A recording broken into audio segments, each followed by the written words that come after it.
can you believe it? 2022 is almost behind us. So I'm going to do the best and some of the worst moments, at least for me, of 2022. Well, 2022 has been a banner year, and I don't expect you to have seen every video. So I'm going to put my top 5 moments across these categories down below. We're going to do our top 5, I didn't know you could do that, techniques where we push some boundaries and things actually work, improve, get more out of whatever grill or smoker you're cooking with.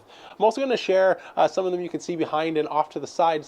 Picked up some new toys this year. And so what are my top 5 favorite toys? And these toys sometimes lead into our third category, which is battles, things head to head. And I always learn something in these battles, which leads to our fourth category, which is new techniques. Taking something from one category, trying it in another category to see if that helps us close the gap and get the most out of whatever tool we're cooking with. And sometimes it works.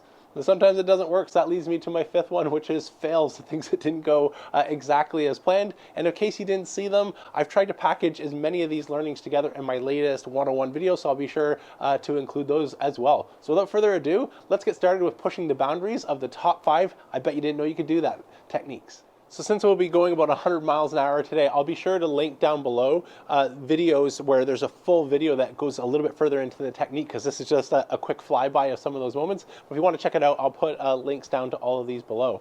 But starting with my first technique, this instantly became a family favorite, which is turning our Kamado Joe into a panini press. And so the way that I did this is with some smoked pork belly. We were making Cubano sandwiches, but we had our soapstone down low, got our cast iron grid heated, and then flipped it upside down, put it on the top, and it just helped melt all the cheese, mustard, pickles, and that pork belly came together amazing. And so we've done this a bunch of times since off camera, and the family absolutely loves it. And again, bet you didn't know that your Joe was a panini press.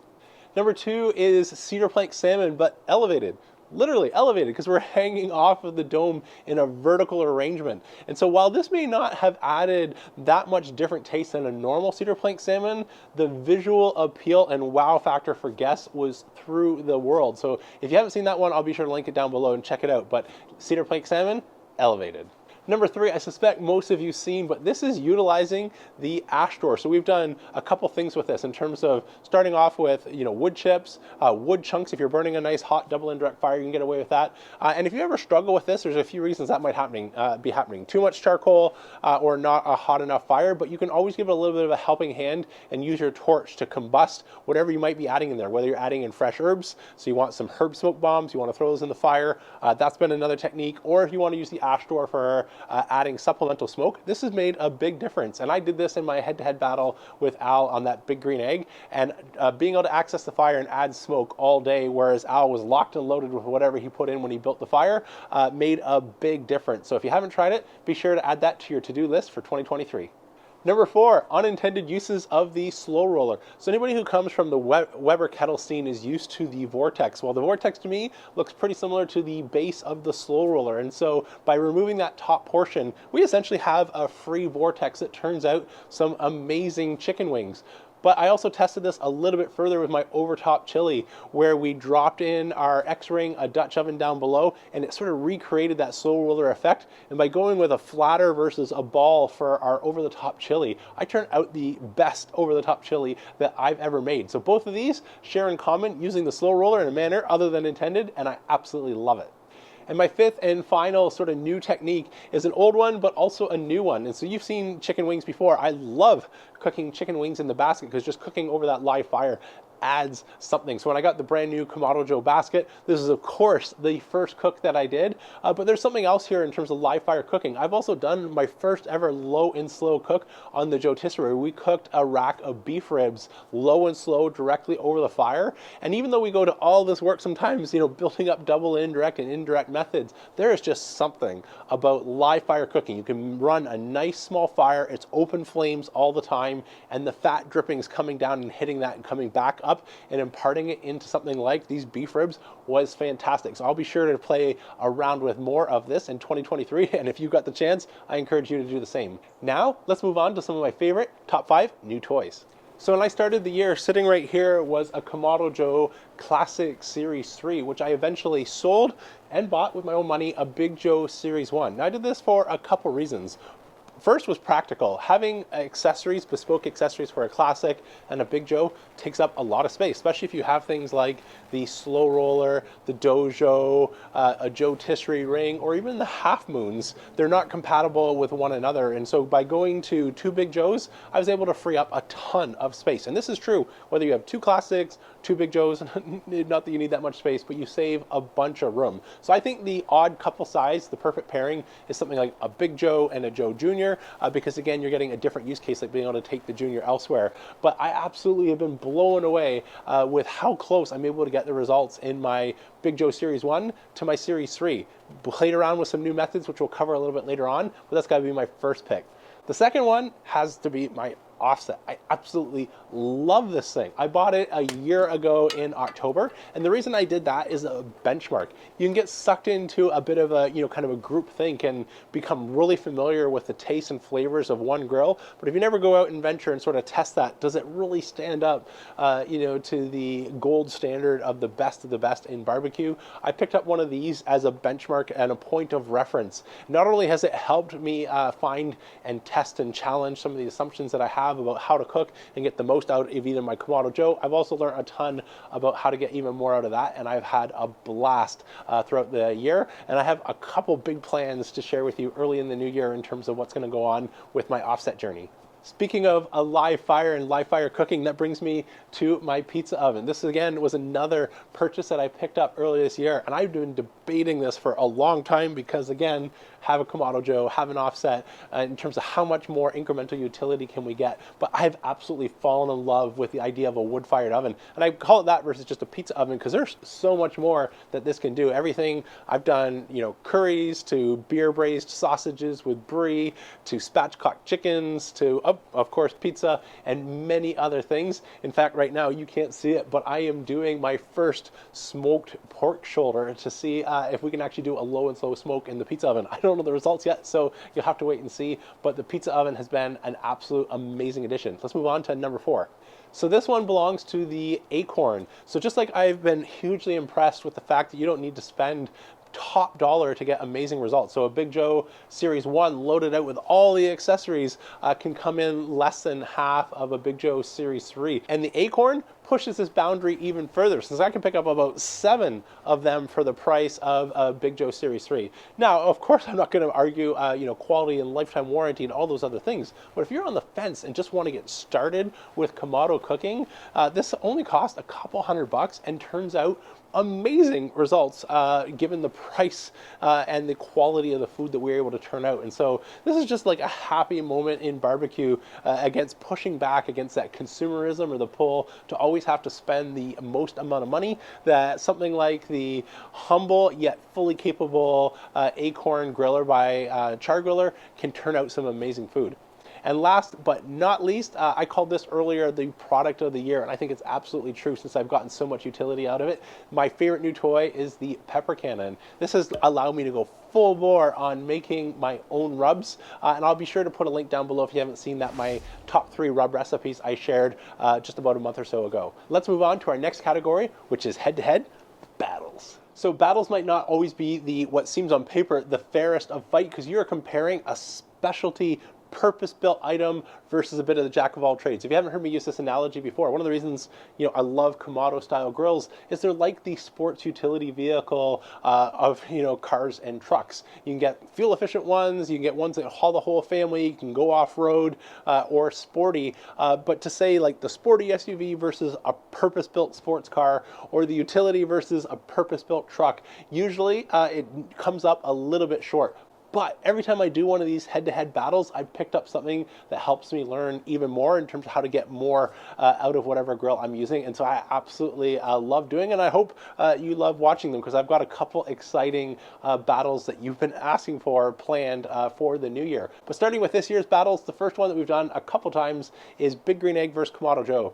I did this for a couple reasons. I've been cooking on a Kamado style grill longer than Kamado Joe was a company. So I started and eventually worked my way up to 4 eggs before switching to Kamado Joe, and I just want to sort of litmus test my thinking. Is it colorblind that was behind that, or is it the marketing claims and some of the things like the SloRoller, the extra height, the stability, the ease of use? And so not only I put this head to head myself, I also invited my friend Al, who has a channel cooking on Big Green Egg. And if you haven't seen that video, I don't want to spoil the results, but I'll link to it down below. But as you can tell, I didn't lose the bet.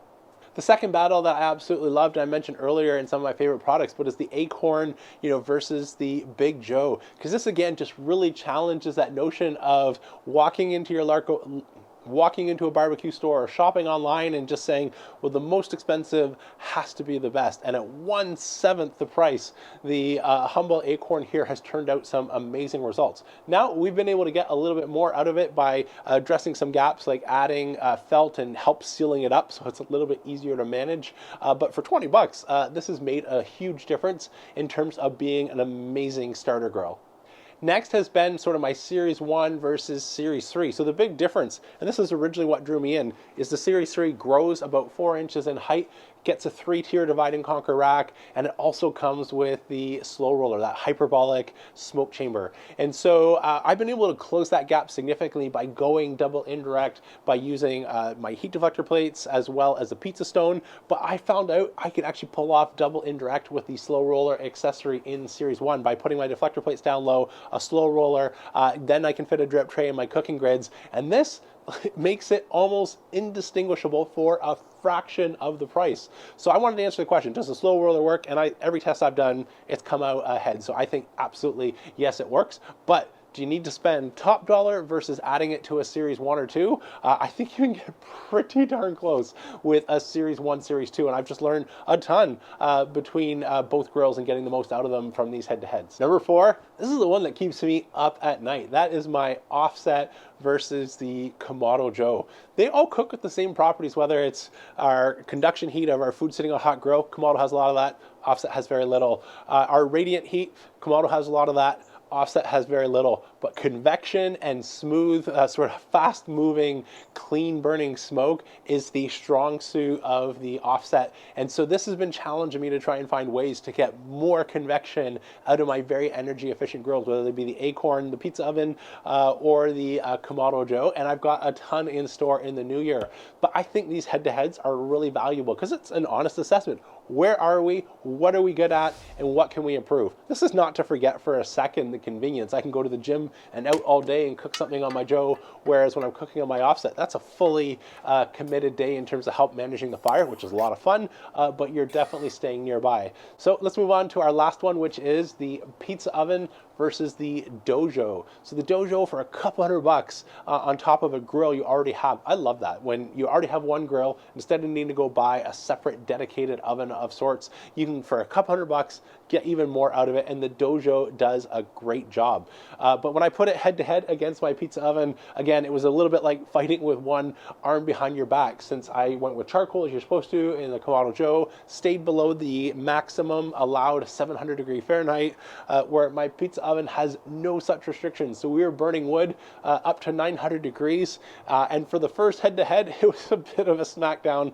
The oven absolutely crushed that. So I'm going to come back at this in the new year, and I'm going to try doing a DoJoe with a wood-fired oven and see how much of that flavor gap we can make up. But this is, again, made me feel not crazy for buying a pizza oven, but also giving me a couple things to try and see if we can get more out of our Joe. So all of these head-to-heads bring us on to our next item, which is techniques. Sometimes there's something that works really well on an offset Joe or the pizza oven and vice versa, and taking those techniques and applying them to a different category of grill sometimes works brilliantly and other times not so much. So let's go through my top 5 techniques. So I don't even know where these rules come from, but if there's one thing almost everyone can agree when you're brand new to Kamado style cooking, is that Kamados don't need water pans. I heard this advice nearly 15 years ago when I first got my very first Kamado, and the argument here is that the ceramic is more humid than things like an offset where you're cooking with a metal cooker, or if you got a gas grill or a pellet grill that's maybe not airtight, that air escaping sort of draws out the humidity,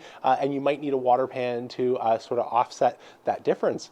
But when I finally put this, to the test and did my first water pan test, I was blown away that it actually came out better than I thought. The disadvantage I still found is that by placing the water pan directly under the food is that steam evaporates and you get a little bit of a soggy bark. But we solved this later on in the year by going with the double indirect setup that I found worked really well for my Series 1 and trying it on my Series 3. And that's putting our heat deflector plates on the charcoal basket. And this is a big plus for why I get a charcoal basket from Kamado Joe, because it has those little tabs meant to hold our heat deflector plates. Then we can drop a water pan directly on top of that. Then we can put our SloRoller in. And the advantage here is the SloRoller, the claim from Kamado Joe is that it circulates air throughout the grill 20 times more. But now what it's doing is it's circulating that humid air from that water, that steam trying to escape from that water pan all the way through. And for the first few hours of a cook, this is where humidity and smoke really matters in terms of setting our bark and getting an amazing taste. And it's made a remarkable difference. I did this in my battle with Al on the Big Green Egg, and I've also done it when I did beef shank cooked like Thor's hammer, and it turns out awesome. So this is locked in the vault for a method that you'll see a lot more in 2023. The second one ties right into that, which is going double indirect in Series 1, Series 2. If you haven't heard of a double indirect, this is just adding a second set of deflectors. And you say, well, why might we do that? Well, A, if you ever cooked pizza in a Kamado style grill, you've already done this, where you put your heat deflectors on, there's a small air gap and a pizza zone. And everybody, if you ask for help online, will tell you this is exactly how you do it, because what you're allowing is a little bit of protection from the hot fire below, an air gap, and then a second set of stones, so you're not getting as much conduction heat. This also encourages a cleaner, hotter burning fire, and it makes everything taste better. The downside, you're going to waste more charcoal. I wouldn't say waste, you're going to use more charcoal, and that is going to help impart a cleaner burning fire, as well as adding more convection airflow, which again, I'm going to get a way of measuring that in the new year, but this has made a remarkable difference in not only cook times, bark, but most importantly, the quality of the taste. So whether you're Series 1, 2, or 3, you can pull this off either with stones or adding the SloRoller and going with the stones as well, and I highly recommend it if you haven't tried it. Next is rubs. I talk about this all the time, but it's so easy to make your own rubs. I use the joke in my rub video, you don't go into a restaurant and ask the chef, when you're ordering a steak or chicken, what rub they use. You trust the staff to pull together flavors. And so I love rubs for a couple reasons. One, learn new things. Sometimes you've got expert creators who make these rubs. And so I think it's okay to get a new rub, but use that as part of your own education. How can you recreate it? What did they do? The other thing with your own rubs is you get the benefit of freshness in terms of using fresh components. And I use my pepper cannon to grind up all sorts of fresh ingredients, and it absolutely tastes better. This freshness also helps us mitigate, my number one frustration with pre-bought rubs, which is clumping. If you don't use it quick enough, it clumps. And also we can control our sodium. So we have friends, guests sometimes that are on different sodium diets, and when you buy a prepackaged rub, you don't have control over this. So this year, I feel like the pepper cannon was the product of my year because it just gave me the tools I need to start really improving my rub game. That sounds wrong. My rubs. Number 4 is one of the most popular questions that I get asked, which is, without a barbecue fan controller, how can we set up our Joe for the overnight cook? There's lots of reasons you might want to do an overnight cook. Maybe you're like me and you want brisket for breakfast. Not quite. But lunch meals are really tricky. How do you get a brisket ready for lunch? And so my overnight technique video in terms of how to get a brisket, have it hold steady all night so you wake up to a perfectly cooked brisket that you can rest and then serve for lunchtime, has been a very popular video. And the second part of that is the party cook. I recognize I'm an incredibly rare company and a privileged opportunity to have multiple tools to be able to compare and make these videos. But for nearly a decade, I had one. And so what if you have a big party cook? And so one of the challenges you guys gave me is, James, how would you do a brisket, pork butt, and chicken all on one grill? And so my 3 meats, 1 grill video sort of helps bring together a work back schedule. If you've got a party, a big group, maybe catering or something like that, how to pull off multiple different cooks inside one grill without needing to take over your entire backyard, which I'm sure your spouse will appreciate. Thank you, Sarah.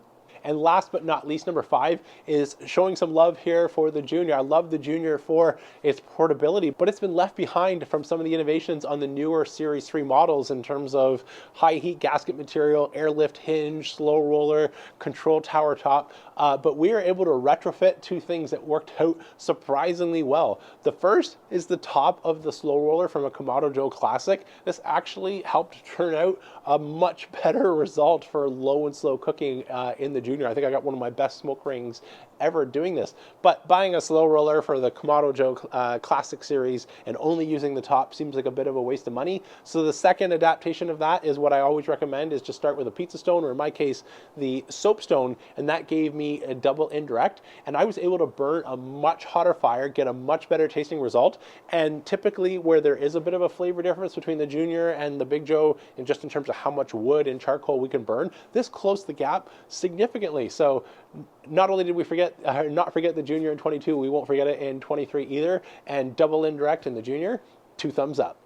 Well, at this point, it sounds like it's been a pretty good year and everything's gone to plan, but that's only half the story. So now let's get into my top 5 fails. So the first one, this is, again, the setup, if you didn't see that video, is I came across a warranty replacement, base. So my friend had a warranty replacement, was just going to throw it out. And so I wanted to stress test the base of the Kamado Joe and understand if my assumptions about how fragile Kamado Joe is in terms of being prone to cracking. And it's a fail, because this was next near impossible to destroy. I tried filling it with a big fire and then dropping in ice, didn't work. Adding in another hot fire and pouring in buckets of cold water, that didn't work. I tried getting a freeze spray and bringing it to sub-zero temperatures, and then using my grill torch and hitting it with really concentrated heat, that didn't work. I tried clamping it as tight as I could using tension bands and over-tightening the bands, that didn't work. And eventually I gave up and resorted to violence and just pushed it off of the edge, Humpty Dumpty style.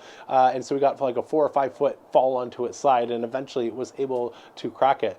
So that's our first fail, but not only was that a big mess to clean up, it made me feel significantly better in terms of some of the things. I get a little bit overcautious, so you can see breath today, it's cold, in terms of how susceptible the Joe might be to cracking. I'm a lot less worried about that, because again, really the thing I'd worry about now is it falling forward onto the ground, and as you can see, they're stationary in tables or in carts, and that's just not going to happen. Let's move on to fail number 2. So this one was a good idea, but missing proper understanding of the physics that go behind it. And this is my cold smoke video. And so one of the challenges with a Joe and doing cold smoking is getting it to run a really low temperature and get clean smoke. So I've dehydrated hot peppers in my Joe. I've done beef jerky by running a double indirect and keeping it around 200 degrees Fahrenheit. But I wanted to try and get even lower. And so I thought, how great would it be to actually borrow a page from my offset where the fire lives in a completely different area. And so the way I did this is by connecting a dryer vent pipe from one Joe running as my heat source into my other Joe. Problem is, I went top to top, and so this is just not the way that hot air flows. Would have fixed it if I had gone top into the bottom vent so the heat could continue to rise. But what this did is just put a bunch of condensation and smoky air, never dried out the beef jerky, and it was a complete mess, had to be thrown out. So if you ever find yourself wanting to do this, make sure you put your heat source below and work up so the heat is constantly rising up versus trying to force it down. So one batch of beef jerky in the garbage later. Let's move on to number 3. So this one was a recent fail, and this was my prime rib in the Joe Tisserie basket. I wanted to use the brand new Joe Tisserie basket because I could skip putting a hole of the spit all the way through our beautiful prime rib. But to pull this off, I did a couple things, I think wrong, which is first trying to get equal clamping force. So I put my basket in on a bit of an angle, which made, with the weight all on one-sided, a little bit lopsided, and my basket would release. So I dropped my prime rib into the fire. So the second time I tried it around, I went with, equal force, but again, maybe over clamping, it was too tight and all the weight was on one side, and once again, it fell into the fire. So I think the fix for this would be a little bit less clamping force, and maybe I may find a high heat proof for really heavy things where all the weight's on one side, just to tie these so I could pull it off. But this just proves, even with a year under our belt, as recently as a few weeks ago, fails still happen. I'm a big fan of the Joe Tisserie basket, but for something like a prime rib and dinner at a set time where we have guests coming, that didn't give me the proper time to troubleshoot and come up with a new solution. So I'm going to give this another go in the new year because I'm a big fan of that live fire cooking. But the lot of weight on one side and over clamping pressure didn't work. Number 4 has been Mother Nature. Doesn't always work with Saturday and Sunday recording schedules, but I'll just show a little clip here of my naan bread where we were using our Joe dome as a bit of a tander oven and cooking the naan bread directly up there. But the windstorms were picking up and kept blowing over either my camera or the lights and had us running wild. So Mother Nature, sometimes not always on our side. Oh, there they go. We gotta go quick. Mother Nature doesn't want us out here. Oh, not again! And number 5 is my favorite, because maybe it's not so much my fail, but is my recent head-to-head with Al from Eat More Vegans when we did a brisket cook. He cooked on a big green egg, I cooked on the Kamado Joe, and one of the things you guys always ask is, you know, James, if it's you doing the taste test, so to really over-rotate, we agreed that we would do a taste test, but Al's own daughter would decide, and I'll just put a little clip here of what happened after the taste test. Make sure you check out the video up here, and I'll link to it down in the description as well. Oh, hi. You don't want any more of mine?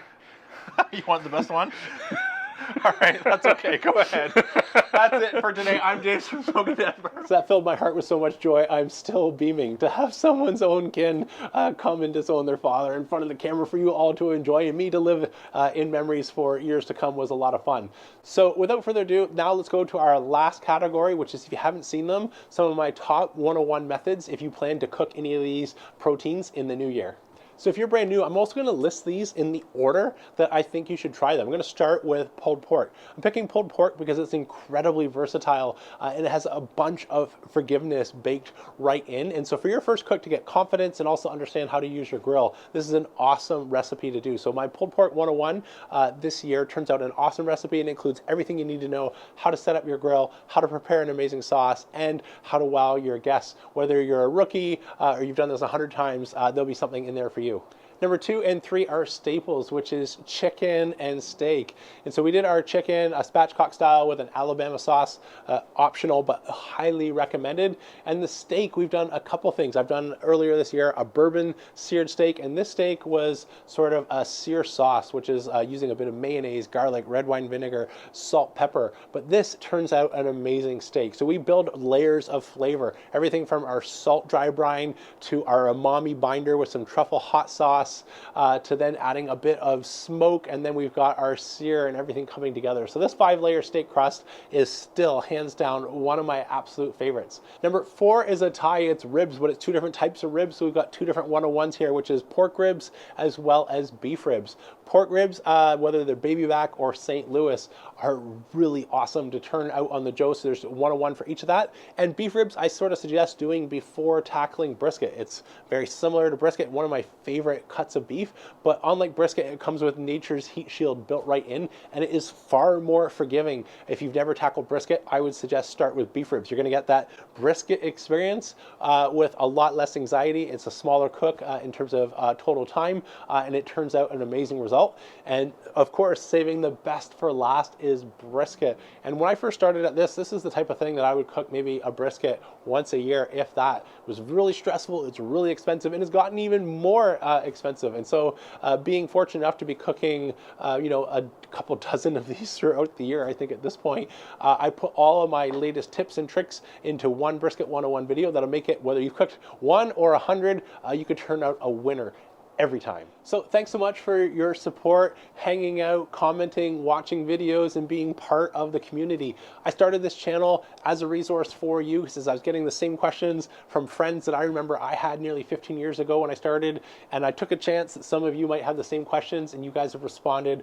with so much love and support. So I just want to say a big thank you for all of your support in 2022, and I hope you continue to hang out and be part of the journey in 2023. With that, I hope you have an amazing holiday, great time together, and most importantly, cook something amazing, and I can't wait to see you in the new year. That's it for 2022. I'm James from Smoking Dad BBQ signing off, and remember, don't be afraid to fire it up.